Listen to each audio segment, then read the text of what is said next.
مجھ سے میری ملازمت کے متعلق پوچھا گیا ہے۔ اب میں اس معاملات دنیا کی طرف کیا آؤں۔ ملازمت تو معاشی ضرورت تھی میری، ہمارے پاس کوئی ذریعہ معاش نہیں تھا، تو یہ دادا جان کا کرم تھا کہ انہوں نے انگریزی تعلیم بھی دلا دی۔ پہلی ملازمت میری لاہور میں ہوئی، بڑی چھوٹی سی مختصر سی، وہ سپرنٹینڈنٹ پوسٹ آفس کے دفتر میں۔ اس کے بعد شروع سے ہی انگریز کے بہت خلاف تھا میں، لیکن کہیں کوئی ایسی جگہ نہیں ملتی تھی کہ جو کسی نے کہا کہ یہ ایک اسلامی ریاست ہے، یہ ممدوٹ، کہ وہ وہاں مسلمانوں کی ریاست ہے۔ میں نے سمجھا ریاست ہے وہاں، تو کچھ وقت کے لیے وہاں چلا گیا، تو وہاں تو سوال ہی نہیں، وہ تو اسٹیٹ تھی۔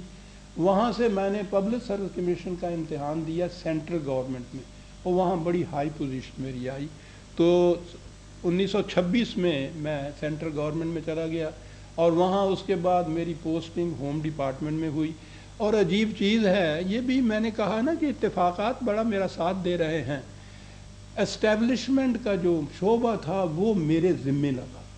مسلمانوں کی اس زمانے میں پہلی دفعہ قانون پاس ہوا کہ کمیونل ریپرزنٹیشن ان سروسز، مسلمانوں کو 25% ملے گا، اور یہ شعبہ بھی میرے ذمے آ گیا کہ میں دیکھوں کہ مسلمانوں کو یہ مل رہا ہے۔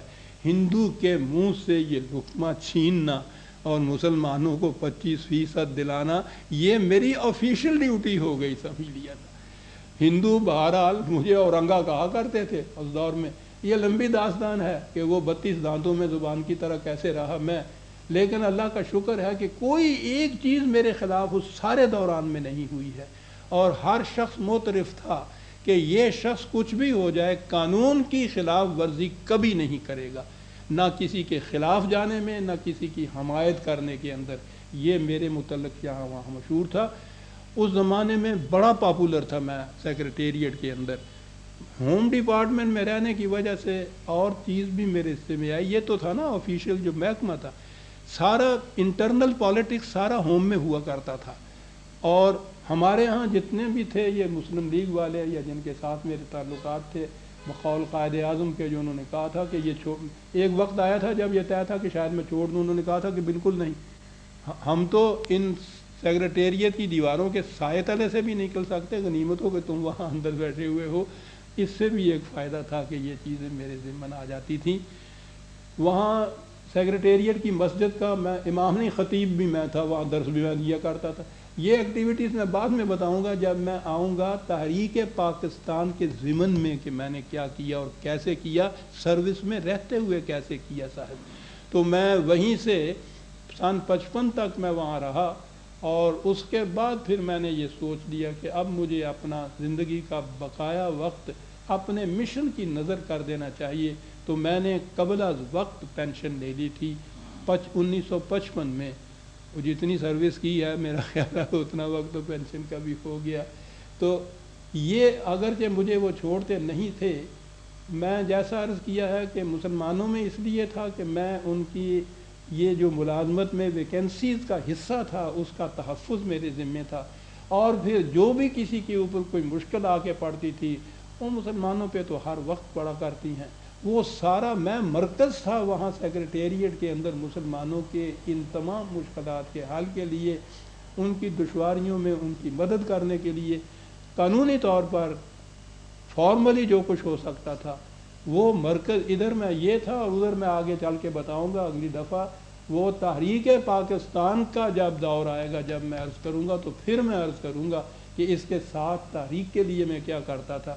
اب یہ بات کہ ملازمت کرتے ہوئے بھی یہ وقت کیسے نکالتا تھا، میں نے کہا ملازمت کو تو دینا ہی پڑتا تھا یہ وقت جتنا بھی ہے، اب باقی نکالتا کیسے تھا، میں نے عرض کیا نا کہ یہاں پہنچ کر میرے دلائل بھی جواب نہیں دے سکتے۔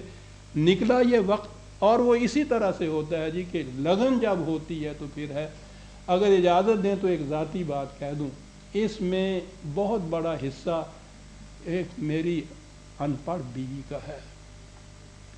انہوں نے بڑی رفاقت سے کام لیا، مجھے انہوں نے معاملات دنیا سے فارغ کر دیا۔ انہوں نے بالکل درویشانہ استغنا سے زندگی بسر کی، کوئی ڈیمانڈ مجھ میں نہیں کی، کبھی یہ نہیں کہا کہ تم سارا وقت اس کے اندر صرف کرتے چلے جاتے ہو، کچھ اور دھندے بھی ٹھیک ہے، گھر بار کو بھی میں دیکھتا تھا، لیکن جو اتنا وقت جو صرف ہو جاتا ہے نا گھر والوں میں، انہوں نے مجھے اس سے یہ فارغ کر دیا ہوا تھا، یہ بہت بڑا احسان ہے ان کا۔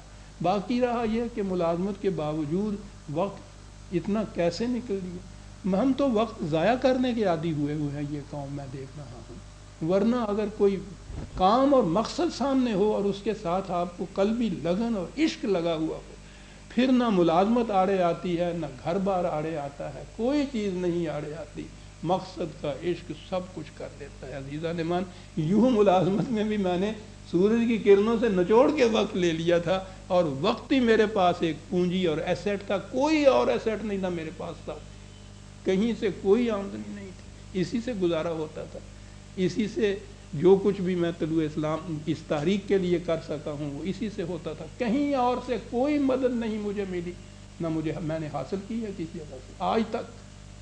تو ملازمت میں تو یہ کیا، پینشن لے لی میں نے اتنی سی، اور اس پہ یہ بھی چلا جا رہا ہوں۔ شکریہ۔